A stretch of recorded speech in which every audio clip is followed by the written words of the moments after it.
It was a quiet evening in the bustling city of Greystone. The streets, usually filled with people and noise, were unusually calm that night. Judge Thomas Carter, a well-respected figure in the legal community, was on his way home. He had just attended a long but insightful seminar about fairness and justice in the legal system. Dressed in a plain shirt and slacks, with a messenger bag slung over his shoulder, he looked like an ordinary man winding down from a busy day. Judge Carter enjoyed these quiet walks. They gave him time to think about the cases he handled and the people whose lives were affected by his decisions. That evening, his thoughts wandered to a particular case he had recently presided over, one that reminded him how important it was for justice to be fair and free of bias. As he approached a dimly lit intersection, Judge Carter noticed a police car parked on the side of the road. Two officers were leaning against it, talking casually. Carter didn't think much of it and kept walking. He had always respected law enforcement for their role in keeping society safe. But tonight, something unexpected was about to happen, something that would test his belief in the very system he worked so hard to uphold. The street was silent except for the faint sound of his footsteps. As he passed the police car, one of the officers looked up and seemed to whisper something to his partner. Suddenly, the two officers began walking toward him, their faces serious. Judge Carter paused, sensing their intention to stop him. "Excuse me, sir," one of them said in a firm tone. "What are you doing out here so late?" Carter, slightly surprised but calm, replied, "Just heading home from work." "Is something wrong?" The second officer frowned and looked Carter up and down. "You seem to be in a hurry," he said. "Where exactly do you work?" Judge Carter smiled politely and replied, "I work at the courthouse. I'm a judge." He didn't expect them to recognize him. After all, he was not the kind of person who sought attention or fame, but he hoped the mention of his profession would clear up any misunderstanding. Instead of easing the tension, his response seemed to make the officers even more suspicious. "A judge, huh?" one officer said, raising an eyebrow. "You don't look like a judge." The remark caught Carter off guard. He tried to explain further, "I know I'm not dressed formally, but I assure you." Before he could finish, one of the officers interrupted. "Let us see some ID." The tone wasn't friendly, it was demanding.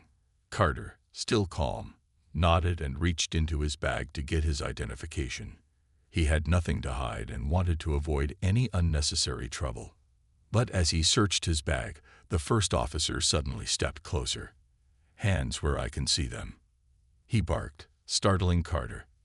The judge froze for a moment, trying to process the sudden change in tone. Why were they acting this way? The quiet evening had turned into a tense and puzzling encounter. Judge Carter couldn't help but wonder, what was really going on here? Judge Carter stood frozen for a moment, his hand hovering over his bag. The officer's sudden change in tone had caught him off guard. He wasn't used to being spoken to in such a harsh manner, but he quickly composed himself. "I'm just getting my ID," he said calmly, trying to diffuse the tension. The first officer's eyes narrowed. "Do it slowly," he warned, his hand resting near his belt. Carter could feel the weight of their suspicion, but he kept his movements deliberate and steady.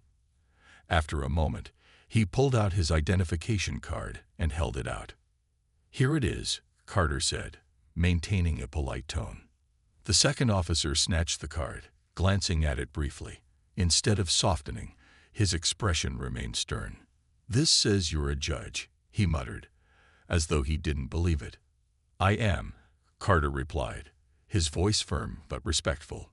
"Thomas Carter, Superior Court Judge. If you'd like, I can give you the number to the courthouse or—" The first officer cut him off. "We didn't ask for a speech," he said sharply. "What were you doing wandering around this area so late?" Judge Carter was taken aback. "I told you, I'm heading home. I had a late seminar downtown." The second officer crossed his arms and tilted his head. "Why not take a cab or drive yourself? Seems odd to be walking around here at this hour." Carter could sense their mistrust, and it puzzled him. He knew that appearances could sometimes lead to misunderstandings, but this was different. They weren't listening to him. They were treating him like someone who didn't belong. "I enjoy walking," Carter said patiently. "It's safe, isn't it?" The officers exchanged a look, as though his response had annoyed them. The first officer stepped closer, his tone more forceful. "Safe? You tell me. People don't just enjoy walking around here at night unless they're up to something." Carter frowned slightly, but he kept his voice steady. "I think there's been a misunderstanding. If you check my ID again, you'll see." Before he could finish, the second officer interrupted. "We'll ask the questions. Don't tell us how to do our job." The tension in the air was palpable. Carter realized that no matter how cooperative he was, the officers had already made up their minds about him. They weren't interested in his credentials or his explanations. They were fixated on their assumptions. "Look," Carter said carefully, "I respect what you do, but I've done nothing wrong. If there's a specific concern, I'd be happy to clarify." "Stop talking," the first officer snapped. "Just answer what you're asked." The judge's patience was wearing thin, but he reminded himself to stay calm. He had spent years advocating for justice and fairness, and he knew better than to escalate the situation. At that moment, a car drove by, its headlights briefly illuminating the tense scene. The driver slowed down, glancing curiously at the unfolding encounter.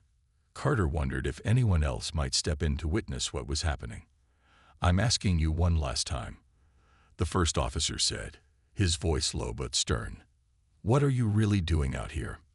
Carter straightened his posture and looked directly at the officer. "I've told you the truth," he said firmly. "I am Judge Thomas Carter, and I'm on my way home. I have nothing more to add." The officer seemed taken aback by the judge's steady tone, but instead of backing down, he stepped even closer. "Is that so?" he muttered. "We'll see about that." The quiet street was no longer peaceful. The encounter was far from over, and Judge Carter knew he had to be ready for what might come next. Judge Thomas Carter stood his ground, his heart steady but his mind racing.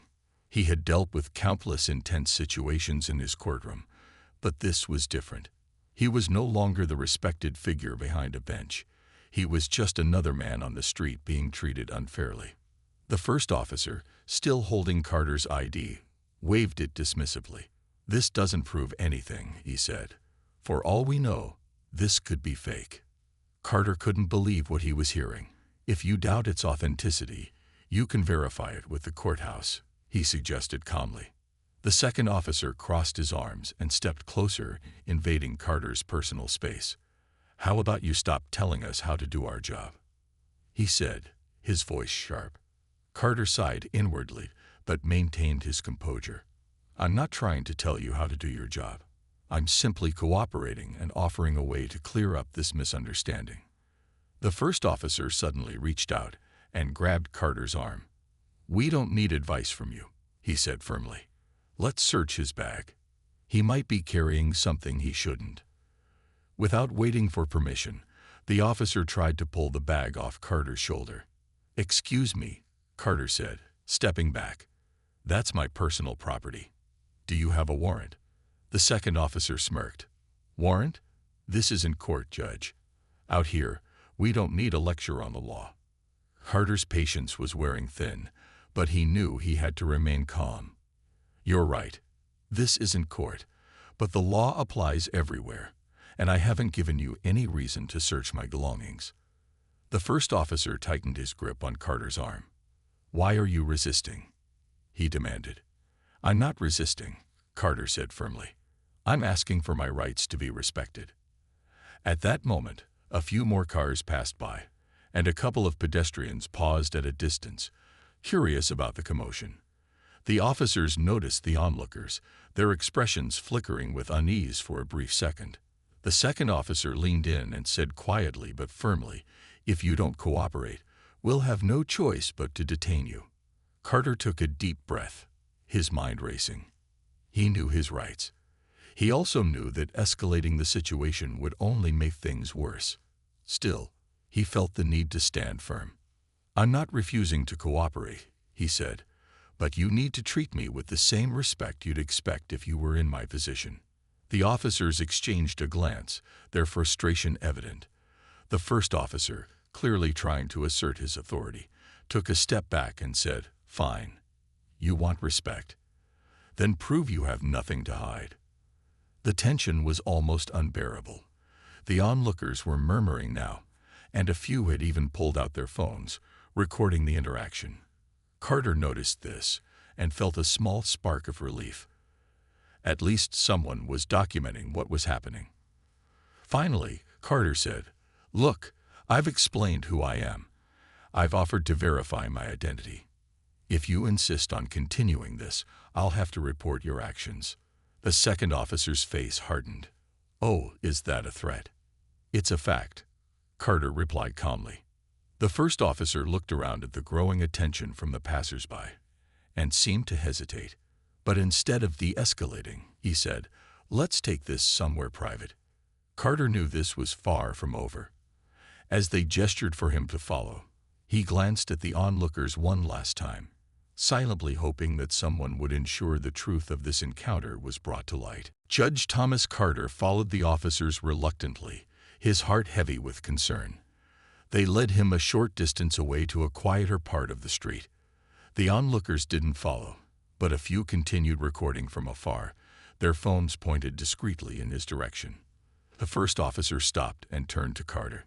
"Hand over your bag," he said, his tone leaving no room for argument. Carter took a deep breath. He felt the weight of the situation, knowing he needed to remain calm.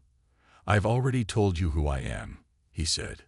"If you have doubts, call the courthouse or check the ID I gave you. This is unnecessary." The second officer stepped forward, his voice low but forceful. "We don't need to call anyone. You're acting suspicious, and that's enough for us to check." Carter knew arguing further wouldn't help. He reluctantly handed over his bag, watching as the officers rifled through his belongings.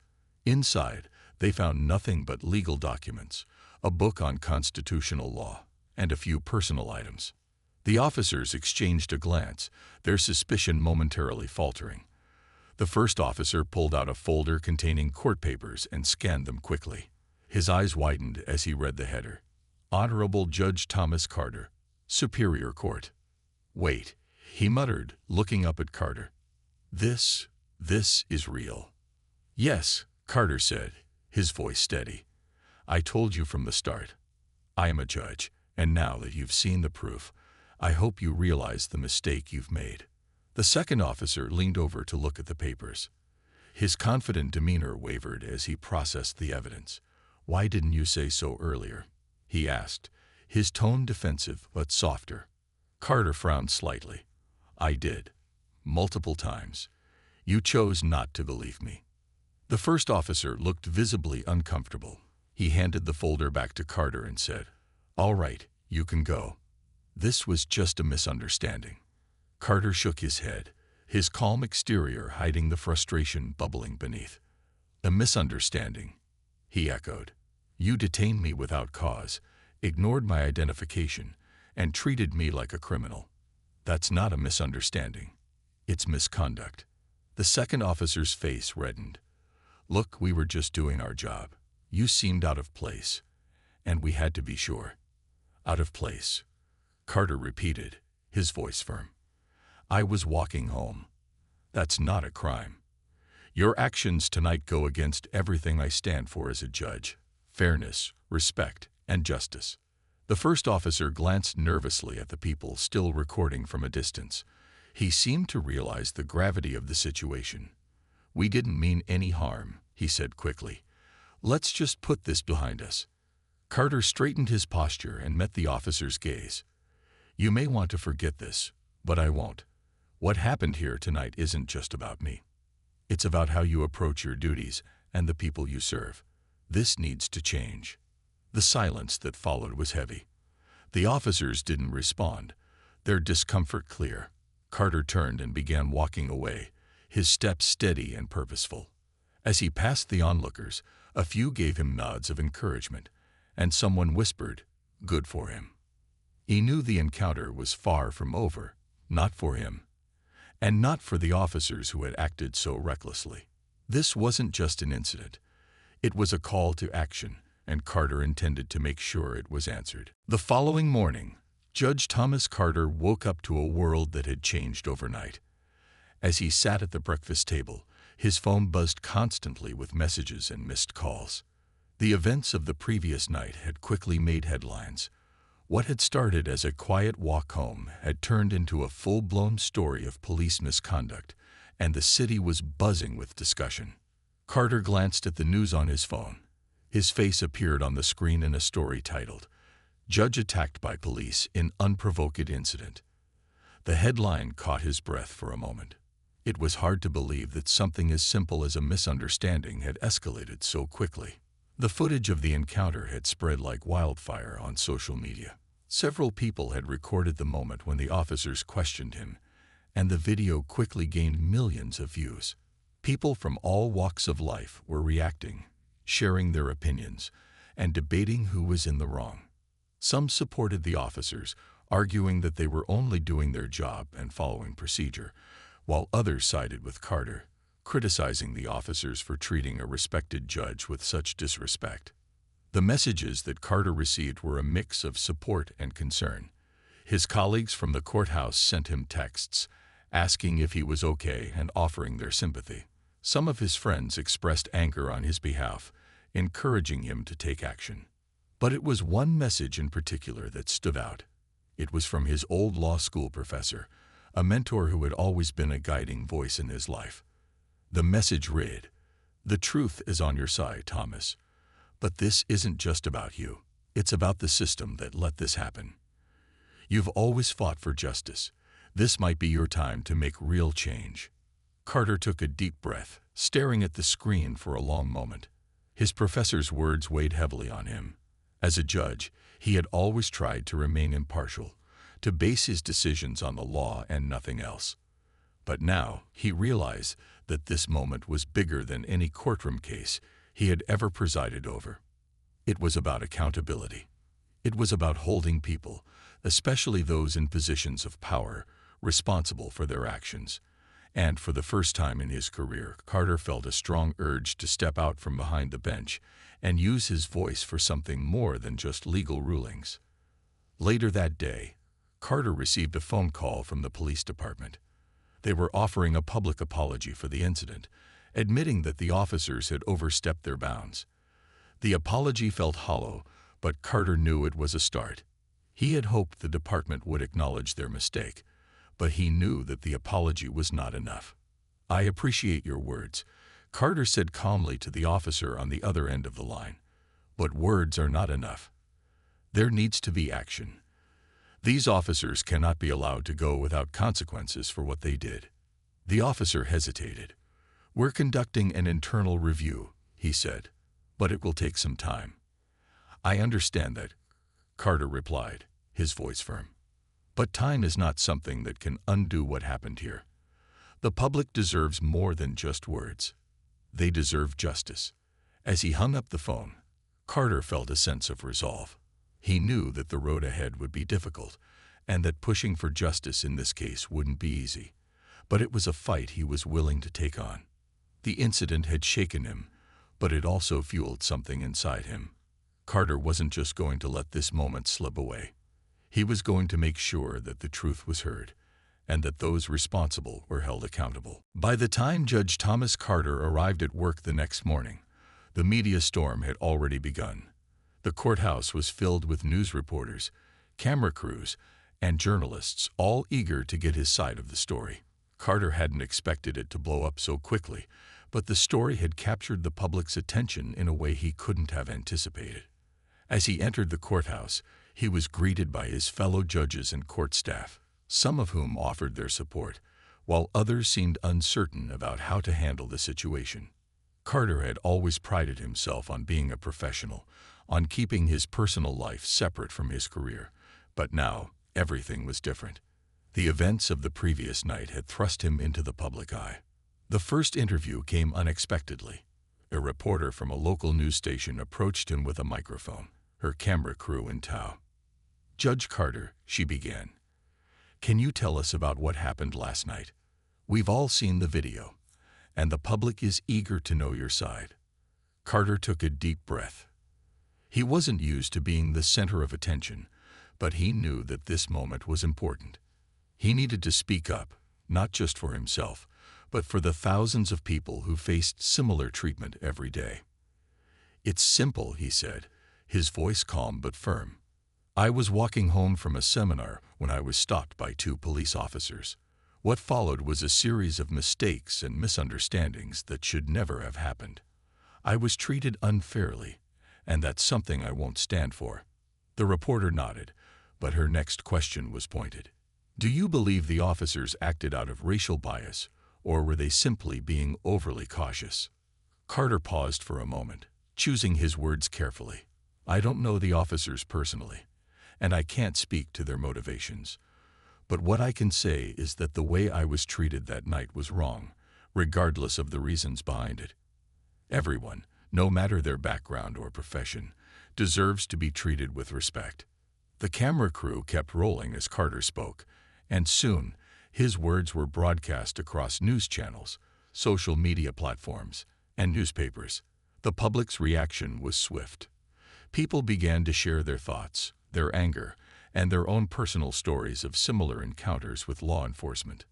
Some supported Carter, praising him for his bravery in speaking out against what had happened. Others criticized the police officers involved, calling for accountability and reform within the force. But there were also voices questioning why Carter, a judge, had chosen to speak out in such a public way. He should have handled this quietly, some argued. He's a public figure.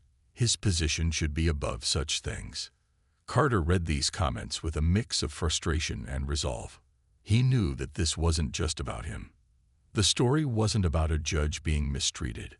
It was about a broken system that allowed such incidents to happen. Over the next few days, the media coverage intensified. Every news outlet wanted to hear from Carter. Some wanted to hear about the details of his encounter, while others pushed for his opinion on the wider issue of police misconduct. As the interviews continued, Carter's message remained the same. "This is not about me. This is about all the people who have been unfairly treated by those who are supposed to protect them. This is about a system that needs to change, and it's time we stop pretending that everything is fine." Despite the pressure and constant attention, Carter felt a sense of purpose. He knew that the attention he was receiving had the potential to bring about real change. It wasn't just about the officers involved anymore. It was about starting a conversation, one that the public was ready to have. The storm was far from over, but Judge Thomas Carter was determined to make sure that it led to something more than just headlines. As the media storm surrounding Judge Thomas Carter continued to grow, the pressure on him became undeniable. The calls for reform in the police department were loud and clear. Everyone seemed to have an opinion. Some supported him, while others questioned why a judge like him would get involved in such a public debate. Back at the courthouse, the atmosphere was tense. Carter's colleagues were divided. Some admired his courage in standing up for what was right, while others, more conservative in their views, worried about the potential fallout. Carter had always been known for his fair and thoughtful approach to justice, but now his actions outside the courtroom were making people uneasy. One morning, he was summoned to a meeting with the Chief Justice. As he walked down the long corridor toward the chief's office, he could feel the weight of the situation. The walls seemed to close in on him. He had spent years building a reputation as a fair and impartial judge, but now that reputation was being questioned. Judge Carter, the chief, greeted him as he entered the office. The chief was an older man, known for his no-nonsense approach. His face was calm, but Carter could tell that something serious was on his mind. "Good morning, Chief," Carter replied, taking a seat across from him. The chief didn't waste time getting to the point. "I'm sure you're aware of the media attention you've been receiving. While I understand your desire for justice, you need to consider how your actions affect the integrity of the court system." Carter nodded, knowing this was coming. "I understand, Chief, but this isn't just about me. It's about a system that allows things like this to happen. People are angry, and they're demanding change. "I'm not saying you shouldn't stand up for what's right," the chief said, his tone softening a little. "But as a judge, you are a symbol of the law. Your actions have consequences, and right now, you're putting yourself and the court in a very difficult position." Carter took a deep breath. He had always believed that justice should be blind and that the law should apply equally to everyone. But now, his own belief system was being challenged. How could he stay silent when he knew something was wrong? "I appreciate your concern, Chief," Carter said, his voice steady. "But the integrity of the system is at risk if we ignore these problems. If I don't speak out, then what example am I setting? Am I simply going to stand by while others are treated unjustly?" The chief didn't respond immediately. He sat back in his chair, clearly weighing Carter's words. The room was silent for a long moment. Finally, the chief spoke again. "I understand your position, Judge, but you need to understand that your actions can be seen as a challenge to the system itself. You've made your point. Now it might be wise to step back and allow the proper channels to handle this." Carter felt the weight of those words. He knew the chief was right in many ways, but he also knew that stepping back now would mean ignoring the very issue he had raised. "Chief, with all due respect, I can't just walk away from this," Carter said, his voice firm. "If I do, I would be betraying the very principles I've fought for my entire life. The system can't change unless we face these problems head-on." The chief looked at him for a long moment. Finally, he nodded. "You've made your case, Judge. But just remember, sometimes the road to justice is a long one." Carter left the meeting feeling a mix of emotions. He knew he was standing at a crossroads.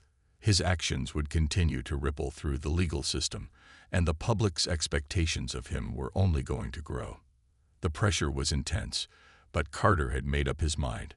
He wasn't going to back down. Judge Thomas Carter's decision to push forward with his call for accountability had caused a stir.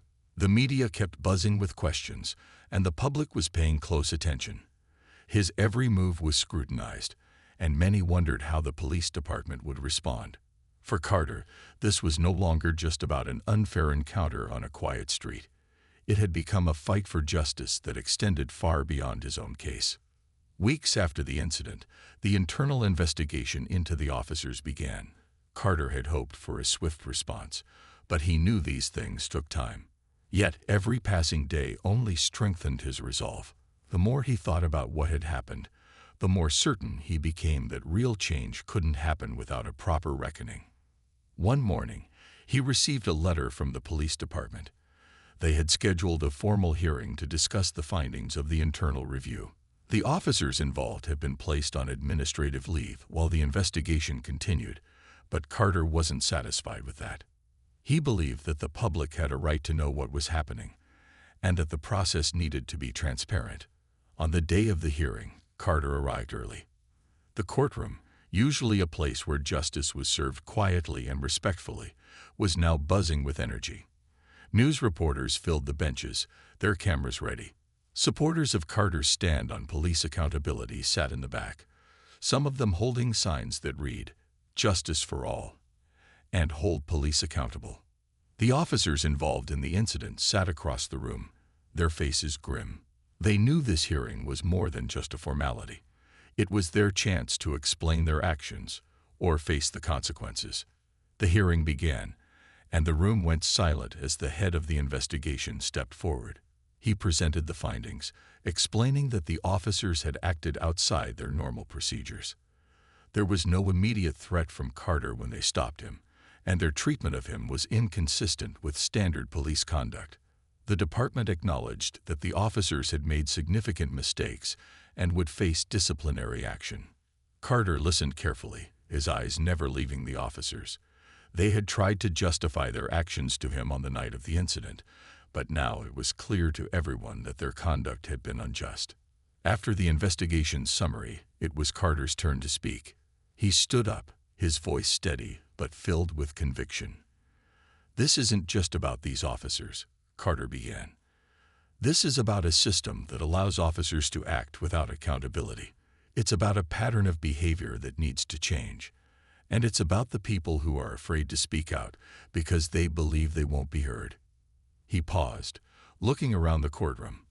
The cameras were rolling, and he could feel the weight of his words. Today, he continued, we have the opportunity to take a step toward that change. But that can only happen if we hold those in power accountable, not just for the harm they've done, but for the trust they've broken. The room was silent after his statement. There were no applause, no cheers, just a heavy, thoughtful quiet.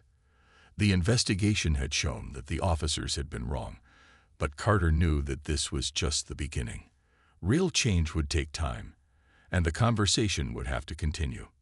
When the hearing ended, the officers involved were given a formal reprimand and a probationary period during which they would undergo additional training. It wasn't the harshest punishment, but it was a start. Carter knew that it wouldn't be enough for everyone, but it was a necessary step forward. As Carter left the courthouse, he felt a sense of bittersweet victory. The battle wasn't over, but he had done what he believed was right. He had spoken out when it mattered most, and while the road ahead would be long, he was determined to continue fighting for a system that worked for everyone, not just for the few in positions of power. Months passed since the hearing, and Judge Thomas Carter found himself reflecting on everything that had happened. The media coverage had died down, but the impact of the events still lingered. The officers involved had been given disciplinary action, and while Carter knew it wasn't the perfect outcome, it was a step in the right direction. But for him, the work was far from over. People across the city were still talking about the incident. Some praised Carter for his courage in standing up to the police, while others questioned his decision to take such a public stance.